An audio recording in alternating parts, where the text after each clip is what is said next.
Po cilat janë paragjykimet më të shpeshta me të cilët fëmijët me nevoja të veçanta përballen, si nga bashkëmoshatarët, po ashtu edhe ndoshta edhe nga stafi arsimor? Zakonisht paragjykohen prej bashkëmoshatarëve atëherë kur nuk krijohet një klimë e mirë bashkëpunuese.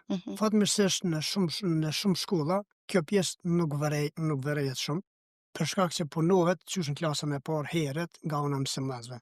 Këtu luan një rol shumë të rëndësishëm mësimdhënësi, se nëse mësimdhënësi edhe fatmirësisht në shumë shkolla kemi mësimdhënës tillë që krijon një klimë aq mirë bashkëpunuese saqë nuk vërehet, edhe kjo saktësisht është gjithëpërfshirja.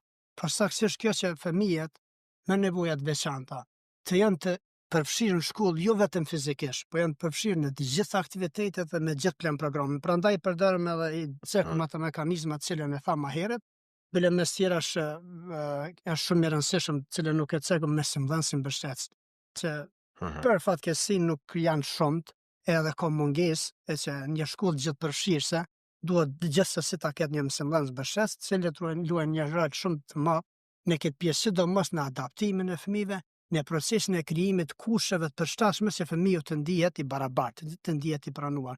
Dhe të gjitha ato mekanizmat që më herët i përmendëm, që vlerësim adekuat, që ofrimi një mësimdhënie adekuate, apo një plan i përshtatshëm, krijon pra që fëmia të jetë i pranueshëm. Sepse mësimdhënia edhe mësimdhënësi fokusohet në aftësitë e nxënësit, fokusohet në talentin, në atë që fëmia mund të bëjë, jo me atë që fëmia nuk mund të bëjë.